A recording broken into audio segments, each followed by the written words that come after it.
Hello, welcome to the channel. Today, I want to talk about the debate over where to draw the line between cultural relativism and ethnocentrism.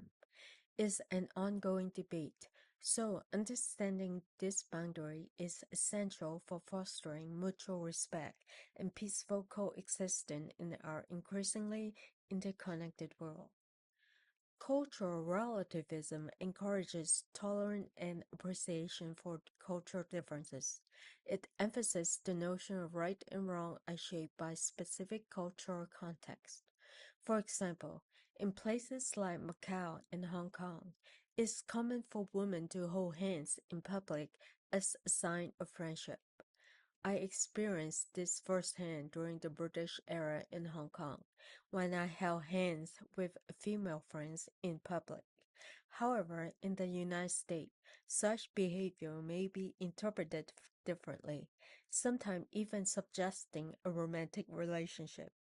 This highlights the importance of understanding cultural context to avoid confusion or misinterpretation of behavior, such as same-sex hand-holding.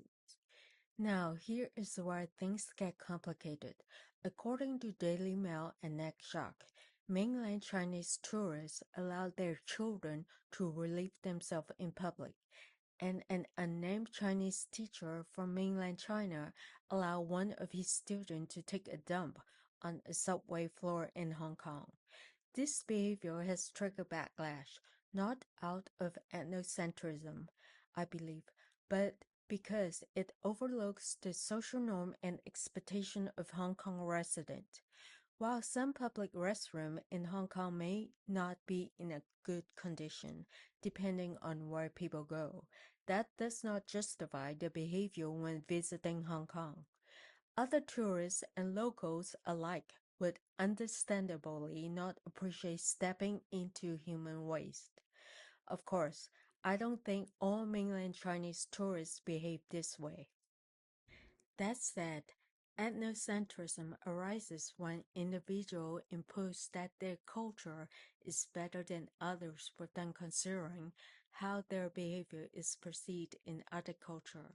For example, imagine someone mistakenly believes that it is universally acceptable to relieve themselves in public. This mindset can fuel cultural conflict, damage relationship, reinforce negative stereotype, deepen misunderstanding, and create barriers to mutual understanding and respect. In conclusion, drawing the line between cultural relativism and ethnocentrism requires sensitivity, awareness, and humility. When you are visiting somewhere new, it's not about pushing your values, it's about respecting local culture, which involves adapting to local expectation rather than imposing one's own value, recognizing that norms differ across society, showing mutual respect.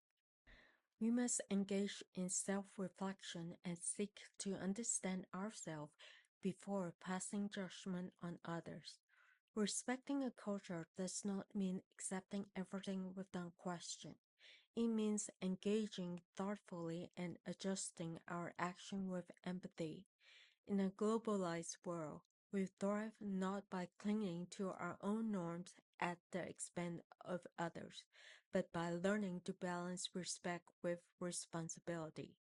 Okay, that's all for now. Until next time. Goodbye.